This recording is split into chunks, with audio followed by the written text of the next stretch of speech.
Have things changed at Tottenham under the management of Ange Postecoglou? Hey guys, welcome back to the channel. Welcome to another video. Yesterday's video is going to centre around Tottenham, who of course performed an incredible bottle job yesterday. Performed an incredible, very Spursy-like performance yesterday as they led 2-0 only for them to completely collapse and end up losing 3-2 at the hands of Brighton. It was an incredible game yesterday. I said there would be goals in this one, and I was right.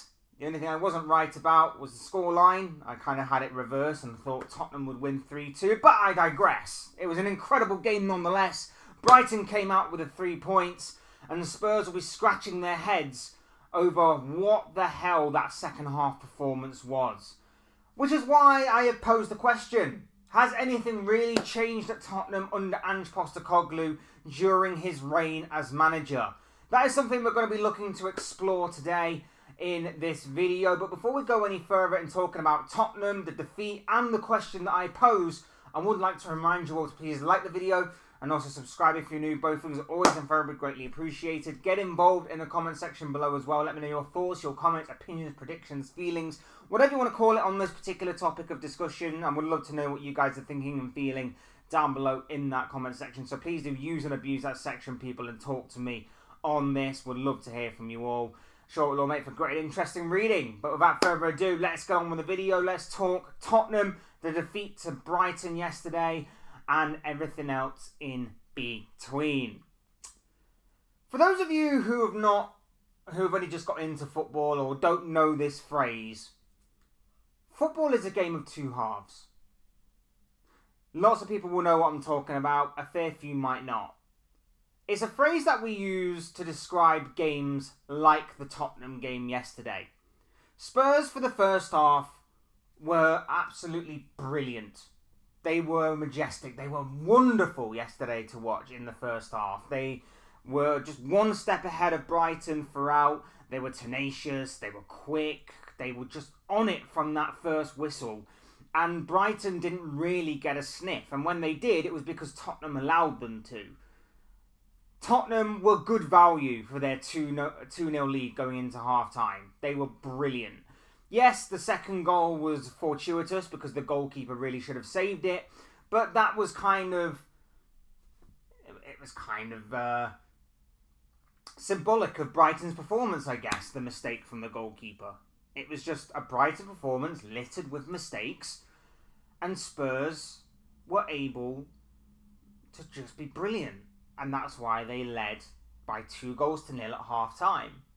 And then you're thinking, half-time comes, get in at half-time, just say more of the same, just don't make any silly mistakes, and see the game out pretty comfortably. But no, this is Spurs.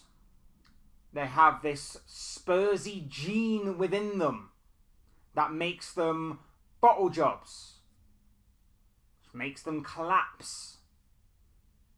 And that's exactly what happened, because their first half performance was really good and their second half performance was really, really bad. It was a chalk and cheese type of performance. And like I say, a game of two halves, because Brighton were excellent in that second half and good value for their 3 goals, which overturned the 2-goal deficit and overall helped them win the game by the final whistle. Brighton were amazing and incredible scenes at the end. And I sat there and I questioned Spurs. And I saw the Spurs reaction at half-time of anger and frustration. And it was almost comical because, you know, when you consider that Spurs were on a bit of a run up until that game, when you consider that the mood of Spurs fans was jubilant and really, really happy come the half-time whistle when they were 2-0 up, to then see everything change within 45 minutes. Proper Spursy, isn't it? Yes, it's okay when you're beating Europa League teams like Tesco Bag for Life Carabag or, you know, some Portuguese team I don't think I've heard of, with all due respect. And of course, League Championship side Coventry in the Carabao Cup, and then a really shockingly bad Manchester United side. But then as soon as you come up against a side that's got a bit about them, a side that, okay, didn't have the best of first halves, but showed in the second half they've got some nerve, some steel, a bit of a backbone about them to not give up and to keep going until the final whistle. Spurs crumbled. Spurs collapsed. Spurs absolutely bottled it. And it got me thinking, has anything really changed at Spurs under Ange Postecoglou because of that? I've seen Spurs give up 3-goal leads before. I saw them give up a 3-goal lead against West Ham within the final 15-20 minutes of a game before. I've seen Spurs go into games that they should win and fail. I've seen Spurs already this season drop a number of points, not get the amount of clean sheets that they probably should have got. I saw them draw against Leicester. I've seen them mess up a fair few times, not just this season, but across the whole of last season and beyond. And it all, in my opinion, comes down to the squad, the board, and Postecoglou himself. Now, Postecoglou yesterday can be made fault by A, playing Timo Werner. The fact that Spurs have loaned this guy not once but twice is an absolute joke. And the fact that he plays over someone like Mikey Moore, it baffles my mind. Like, Werner is terrible. Werner is god-awful. And yet, he decides to play Werner over someone like Moore. Now, maybe he doesn't trust the youngsters, even though this guy, by Tottenham fans' accounts, is extremely talented and is definitely one for the future. He's only going to be as bad as Werner. That's it. That's it. If he's not ready, the only way he's going to be as bad is just as bad as Werner. Like, anything else is a bonus, because Werner is absolutely terrible. He genuinely is. That's his first fault, playing Werner. And the second one was for not making a change until the 80th minute. Brighton came out in the second half and they showed intent straight away that they were going to do everything they can to get back into the game. And then they did. They got a first goal. They continued to probe. They got a second goal. Spurs couldn't keep the ball. It was a proper chalk and cheese performance, like I say. Spurs could not keep the ball in the second half.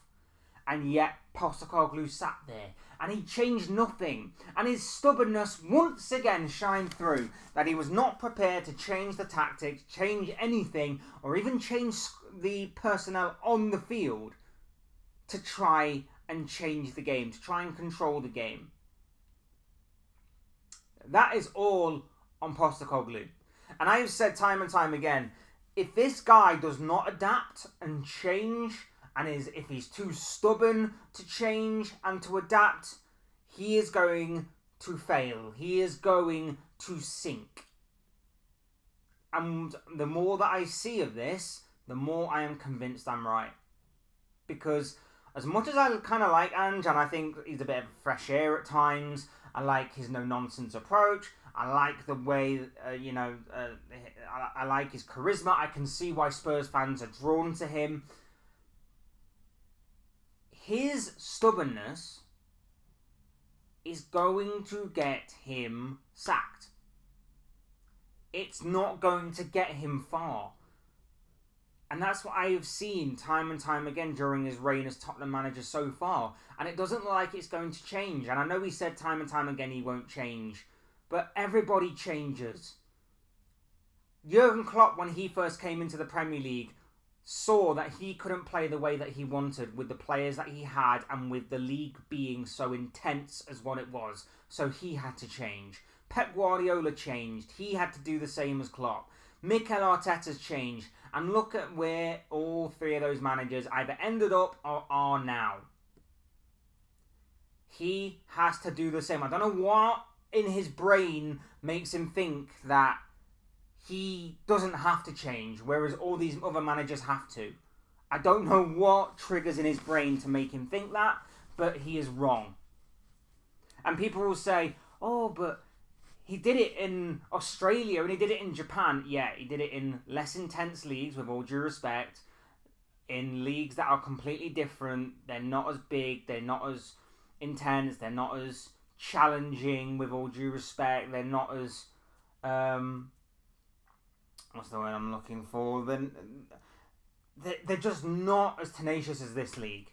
And this league will prey on your mistakes. They'll prey on your weaknesses, your mistakes, everything. And he's not changing whatsoever. The other thing you can look at is the players. Yesterday, there was clearly no leaders on that pitch. There was clearly a lack of experience. And I remember going into this season and saying that I don't think Spurs are going to have as good of a season as last season, simply for the reason that I think their squad depth has been cut, their leadership is not as apparent, and they are lacking in depth and leaders. That was my big reason for why I don't think Spurs will finish as high as 5th this season.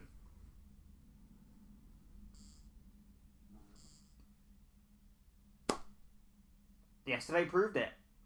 Now, of course, you maybe can go on and go, you know what? Yesterday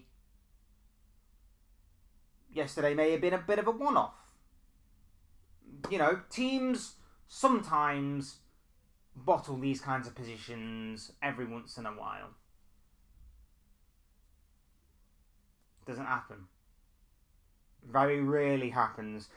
Happens if you are maybe a smaller team in the Premier League, with all due respect. You know, maybe like a Southampton, for example. Or, you know, I've seen Man United do it a few times last season. No, with all due respect, it very rarely happens. There is the odd occasion where you lose a 2-goal lead, but at the very least, you get a point from that game. You take the bottle job, and you move on. Yesterday proved there was no leaders on that pitch for Spurs. No leaders, no depth. Their only depth was Pape Sarr and Bissouma in terms of experience on that bench. You can maybe throw Dragusin in there, but I think he's still a little bit unproven. But that's the squad that he was left with, and that's where the ownership comes in. I can't imagine too many managers would be happy with that squad going into a new season. But Postecoglou seems to be. He got his player in Dom Solanke this year. He got Bergvall in. Seems to be really happy with what he's got. I can't imagine too many other managers would be. Can't imagine too many managers will be happy working with Daniel Levy altogether. But to have Daniel Levy working there, and then to be presented with this squad that you're going into this season with, is incredible. A squad with very little depth. A squad with very little leadership. A squad that has got Timo Werner in it. A squad that Spurs fans, to me, somewhat overrate in certain areas. Destiny Udogie. Don't get me wrong, consistent for the most part last year. But since about 3/4 into the season of last year, his performances have declined. And every now and again he'll do something that is really, really good, but I'm starting to see overrated.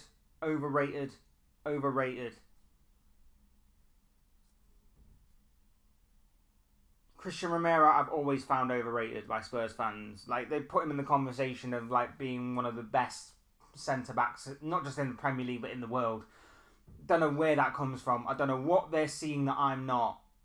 Honestly, he's no better than what Dejan Lovren was for Liverpool. He really isn't. He's really, really not that great. Bentancur, I've never understood what the hype is with Bentancur. Really have not understood what the hype is with Bentancur and probably never will. James Maddison, he got his goal yesterday. Very fortunate goal because of the goalkeeping mistake. Little overrated in my opinion. Now that I'm starting to see it more and more at a bigger scale. Brennan Johnson, when he gets out of this purple patch, then what? Then what? I honestly do believe it is a purple patch he's going through. I don't really necessarily think he is that guy. I just think he's just going through a bit of a purple patch right now that I think will dry up pretty soon. I don't see where the improvement is from Spurs. I still see them the same position that they were last year, but I see a bit of a drop-off because of, well, I know it sounds stupid to say, but I just see a bit of a drop-off from last season because of the squad that they have. I see a bit of a drop-off from last season because other teams around them have got better.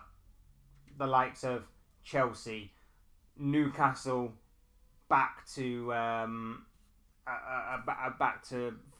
well, not full strength, but you know what I mean. Having strengthened their squad, I just don't see a world in which Spurs A, win a trophy like what Ange put that massive target on his back with, and B, get to where they were last season.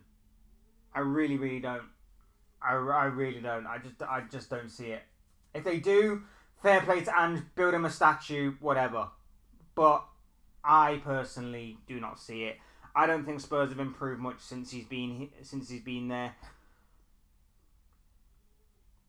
And I'm really interested to know what you guys are thinking and feeling about this. These are, of course, just the thoughts, comments, opinions, predictions, feelings, whatever you want to call it, of this guy.